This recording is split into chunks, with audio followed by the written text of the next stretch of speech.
Hello and welcome to my Wuthering Waves beginner guide video. Many of you may be new to Gacha games or have at least played Genshin Impact, so before this video begins I'll put up some comparisons between the two so you can easily understand.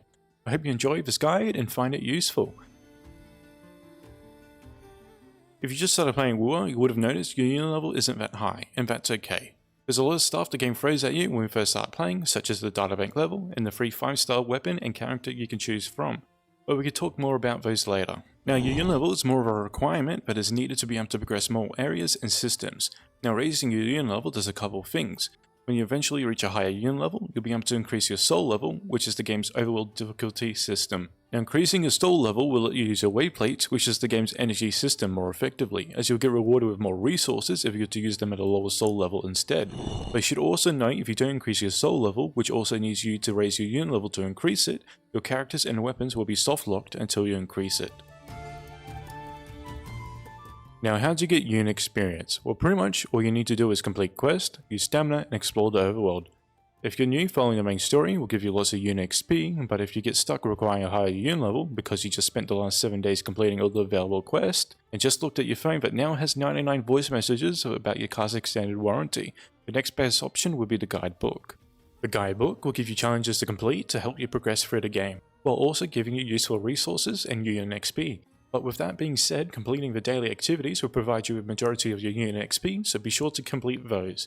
Now, those aren't the only ways to get unit XP. Now, one of my favorite ways is to explore the overworld, as it's easily one of the best things you can do when you first start playing. Because it doesn't only give you unit experience by collecting chests and doing puzzles, it also gives you a lot of resources that you'll need to progress your characters further, like character XP and Echo XP. With that being said, if you wanted to have an easier time exploring, the Loot Mapper gadget can be found at the Pioneer Association and Genshin upon reaching Pioneer level 1. From exploring enough, the Loot Mapper will show majority of the chests and the region's collectibles in an area, but not all of them, so you need to keep an eye out for those. Also worth noting that this will also reward you with the premium currency that allows you to pull for limited characters. Now finally, wave plates are one of the most consistent ways to raise your unit level. Wave plates can be used on things such as weekly bosses, boss fights, forgeries, simulations, and tacit fields.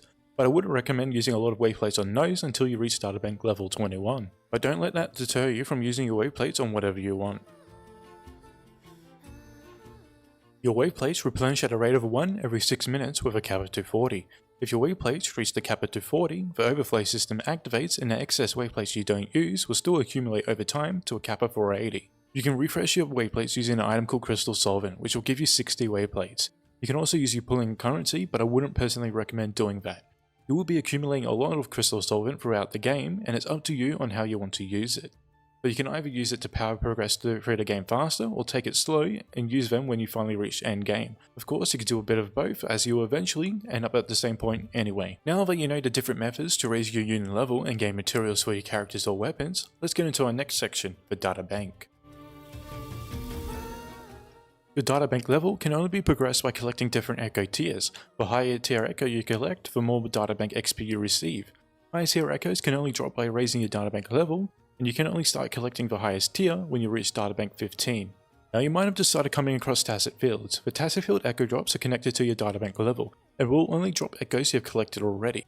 I wouldn't recommend farming tacit fields a lot early on, as you should be focusing on reaching Databank 21, where the Echoes are guaranteed to be the highest drop rarity.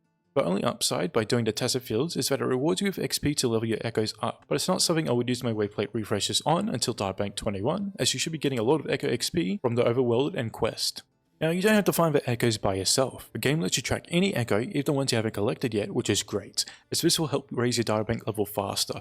The lower tier Echoes aren't worth investing in early on, but leveling Echoes that have an attack main stat can help you clear enemies if you're struggling. Which brings me to my next point, the character progression. In Wuthering Waves, there are multiple ways to progress your characters. The most guaranteed way to make your character stronger is by either leveling their tree talents up, extending your character to a higher level, and by leveling their chosen weapon. All of these require to use your wave plates or to explore the overworld to get the required materials to level them up. I do recommend prioritizing guaranteed upgrades before farming Echoes, which is Wu's gearing system, as it has a lot more RNG involved. Echoes can be obtained through tacit fields or by overworld farming. Echoes have a guaranteed dynamic stat with a static stat that doesn't change, and the tier of that Echo will determine how much you get from those stats. But that shouldn't matter, as you should always be using the tier 5 Echoes once you reach Databank 15 to 21. Now, I won't be getting to the details of what is good for each character, but a good rule of thumb would be to focus on your dynamic stats first. Now, most damaged characters and characters in general will be using an echo format called 4-3-3-1-1. 4 costs being your boss echoes, 3 costs being your elite enemies, and 1 cost being the basic enemies. The main stats you're preferably looking for on damage dealers are crit rate or crit damage on your 4 costs, a damage amplifier on your 3 costs being either attack percent or elemental percent, and finally attack percent on your 1 cost. If your character ends up scaling on a different stat, like HP, you just use that instead of attack percent. It's also worth noting they can get the same main stat and substat on the same echo. The only substats they can roll are as follows on the screen. You should also keep in mind as well is that substats do have low rolls and high rolls. Now, that was probably a lot of information to take in, but with time you'll know it like the back of your hand. There are a lot more good general tips that you should know before getting into the gacha system. You want to be investing a lot of your resources into either one team or one character at a time. Gacha games in general give you very limited resources to build multiple characters at the same time, so focusing on maxing 3 characters at the start of your journey will make it easier. This will also allow you to farm for future characters easier and brute force most content in the game so you don't have to backtrack fixing your characters if you decide to invest in several at the same time. Now, as a new player, Wuthering Waves gets a lot of free stuff in the beginning, so there will be a fair bit to talk about, like which free 5-star weapon or character you should choose from. Also as well, lots of the free things they end up giving to us will make your account stronger. For example, the first ever logout event will give you a free Sandha on day 5, which is a very strong unit that can be used in almost any team. You also, in turn, get a free 4-star weapon in the mail. You can honestly pick whichever one you need for the character you're using at the time and it will be good. At the time of recording of this video, you can currently select a 5-star standard character for free in a selector, which seems to be expiring soon, but I believe they'll be implementing a permanent version when 2.4 drops. But when selecting your free character, I do recommend choosing Verena, as she's one of the best support units in the game. But before you do make that choice, I recommend pulling on the Novice banner so you avoid getting duplicates. In the case you get Verena on the Novice banner, Encore is a very solid option to pick from and pairs extremely well with Sandha, who you get for free.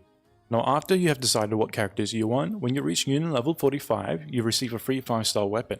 Before you choose any, the Emerald Genesis and the Static Mist both have crit rate main stats, making it easier to build characters around.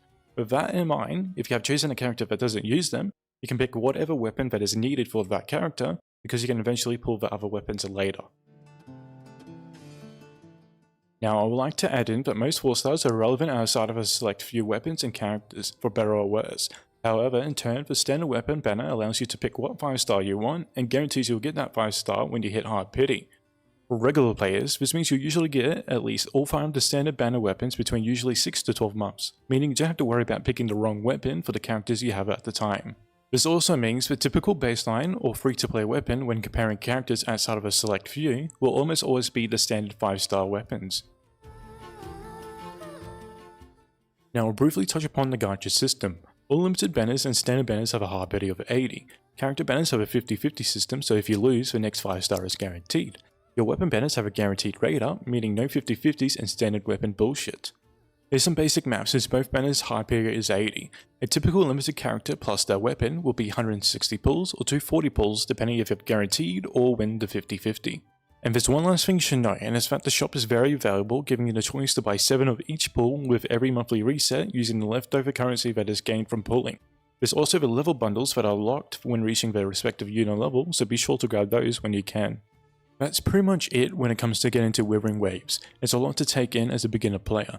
Now keep in mind, some things may get changed or added in the future, but if it ends up being important enough, I'll make a video about it. I hope that this guide has been helpful to you for your WoW journey, and if it has, please give this video a comment, like and subscribe, and thank you for watching.